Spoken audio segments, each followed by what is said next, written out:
right, so you guys asked for it. Here it is. Got a ton of questions about what are the differences between all of these high volume river runners. That's what they are. They're today's river runners. The Waka Steezes, Puffy Steezes, the Dagger Indra, the Prijon Beast, the Steeze Ninja. All of these boats are running around. You're seeing more and more of these things, and a lot of people have questions. So let's start at the beginning. You know, back in the day, we used to see things like the Mamba, the Burn. These were these creek boat adjacent designs that were really not necessarily there for the class 5 manky waterfalls, but they were good boats that had harder chines that made running big water and general river running easier. They were less slippery than the contemporary round bottomed displacement hulls that we were creeking in. As creek boats got better and better and we started putting harder chines on them, these boats really kind of just vanished. There was really no point to them. Similarly, other boats like the Axiom, which was a kind of fuller volume river running half slice, also disappeared because all we cared about was standing on the tail and doing stern squirts, a la the Rewind, for example. And then along came Waka, releasing the Steeze, which when you first look at it, appears super similar to the OG, except it's not. It has significantly different specs. It's much wider, it's much, much faster, and it's just a bigger boat overall. This was originally released with a pod, the idea being that you'd be able to use it as a creeker and as a half slice. You don't see anyone using the pod. That very quickly got put to the side, and a new genre of boat was really born. So I spent most of my season this year in a Steeze, and I can tell you it is a Ferrari of a boat. As soon as you get in one, it is big, it is comfy, it is aggressive, it has all of the volume you could ever ask for, even though it is a half slice, quote unquote, to go creeking in. It is so fast, it is nimble.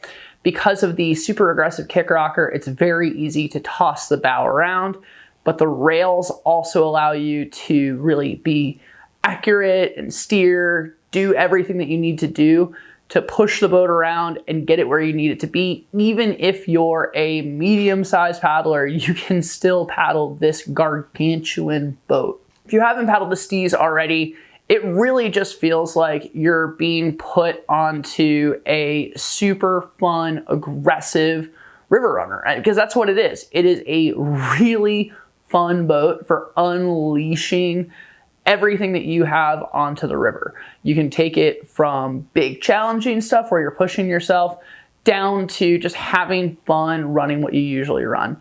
But even in the traditional Steeze, you know, it's not necessarily the most playful when it comes to just standing this boat up on its tail. Now, with that said, a few years ago, many people would have expected that if Waka was going to modify the Steeze in some way, it would be to make it more playful on the stern. They actually did the opposite. They leaned into the idea that people want to river run with this thing, people want to creek with this thing. People really, really enjoy this platform. They just want it to be more reliable. So they released the Puffy Steeze. The Puffy Steeze is just a Steeze with a little bit more volume on the back, such that instead of the stern cupping all the water that pushes down on it, forcing it to go under, it is shedding the water, so when the water hits it, it scoots off. That makes it just have a much more consistent, reliable, predictable mannerism when you go and you boof into a hole or just push this boat to its limit. Now, while the Steeze is absolutely awesome at all of these things, there is one thing that it's not necessarily the greatest at, and that is full-on creeking. You can certainly learn how to do it, but when it comes to rock bouncing, running spouty waterfalls, things like that, it definitely is going to be stern tapping. It's got this long, sleek tail. That means that when it departs from a crisp waterfall, especially if one that's a little rocky, it's gonna want to tail tap. The other thing it's kind of known for is, although it is incredibly fun to boof these things and get huge skips coming out of drops, just smash into holes and boof into them, it can sometimes be unpredictable in the way that it does that. So meaning if you boof into a hole that's a even ledge, you can expect this thing to blast out the other side as long as you didn't overestimate your abilities. But if you boof into a frowny hole, you can get tossed one way or the other, kind of unpredictably. And this also is known to happen on waves where it'll grab your tail and stand you up. But you're in a half slice, not a creeker, so that's part of the game. There is also the goat. You can check that out. You can puffy one of those. You can have a similar ride for someone who is significantly smaller, or for a bigger person who wants a more playful Waka design. Now you have an option that you can cram into. Going sequentially, we then saw Zet put out the Ninja. This is a boat that I've been paddling a lot for a couple of years since it came out. I absolutely love it. It is race inspired. It's smaller in size, so both me and my wife Hannah can paddle that boat and enjoy it thoroughly. For me, it's a little undersized. I can play with it a little more. For her, it's more of like a Steeze size river runner, and it is hyper aggressive and hyper fun. The main thing with the Ninja is that this comes with the Zet mentality. So you are not gonna find super aggressive chines like you have on the Steeze. The chines are effectively like a boxy corner, but they work really well. They're also very durable, so they don't wear off like a lot of these other hard chine boats where they kind of slowly get rounder and rounder. The most distinctive feature by far are the kind of wild water wings right behind the paddler. This is similar to what you see on like the Alpha, but with a harder chine and a narrower tail. These flare up and give a ton of stability and a real sense of confidence, especially turning, pivoting, landing boofs. This boat is always kind of poised with a good presence and kind of gives you a platform to continue being aggressive, even in those moments where you otherwise might feel vulnerable or weak or kind of be making a transition. It just keeps the boat going, going, going. It is probably also because of that the fastest in class. The water wings are also pretty much the coffin nail in this being the most sporty boat. It can be gotten around with a little bit of practice, but for someone who's demoing it, you're probably not going to get it the first time just because of this feature. That aside, the Ninja is probably the best surfing. It is super durable. Again, the main downside to this boat is going to be the same that they all really have. They're kind of all going to tail tap at low water, so you just have to live with that. The Ninja, having the flattest rocker profile, gets that legendary speed, but it also makes that tail tapping probably the worst in class. Again, for every one of these boats, there's going to be a trade-off, and you're gonna have to learn to live with something, so that's what that something happens to be. Next came the Dagger Indra. Two sizes to this boat, medium large and a small medium. Really treat these as a medium and as a large. The medium large is quite big. That's the one I was paddling. I loved this boat too. The Indra came out awesome. It is a hyper aggressive river runner. You can creek it really well because they did so much of the testing down in the Southeast. It is a wonderful kind of bridge everything, not quite a quiver killer, but about as close as you get to one kind of boat. It comes with the legendary contour outfitting. This thing is just polished. Snowy outdid himself. It is wonderful in big water. It is wonderful in low water. It is just a great boat. It is easily the heaviest in class though.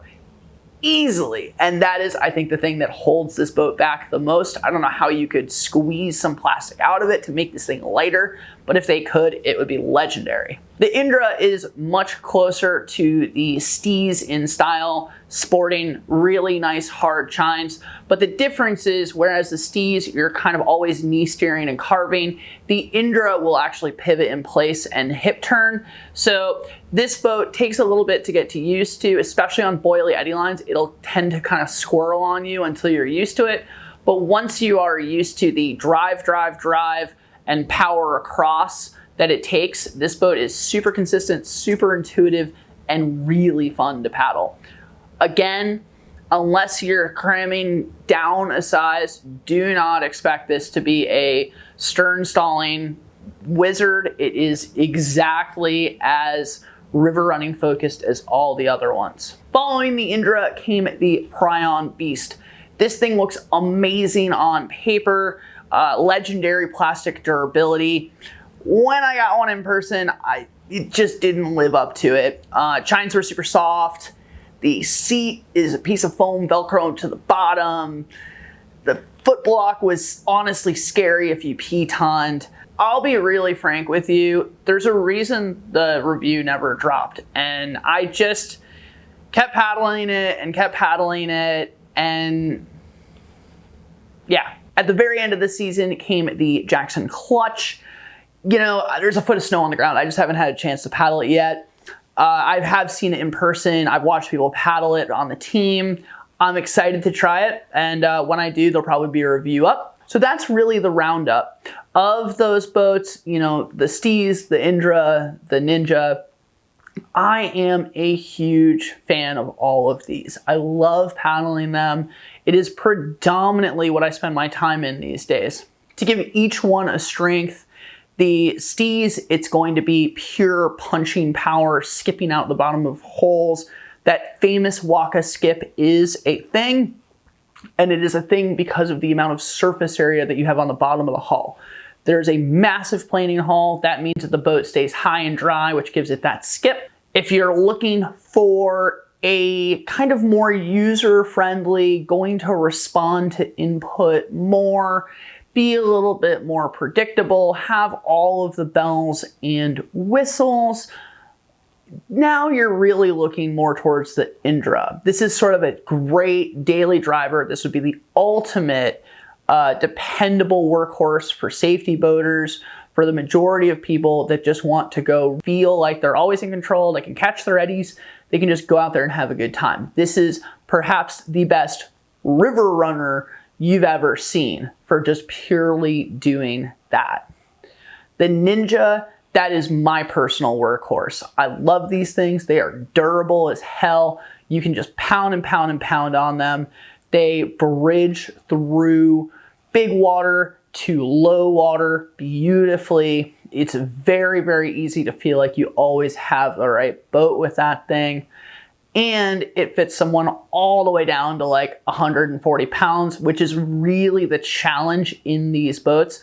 So if you're a smaller paddler, that's probably the one I'm going to steer you to, especially because it's going to be a little lighter than the Indra in that size, which is going to give you some advantages. I apologize this took so long, and I know that it is immediately going to be dated because the clutch and honestly the reactor are coming. I'm supposed to have a reactor on the way. Clutch I will get into as well, and I'll keep you all updated. So have a good one, guys.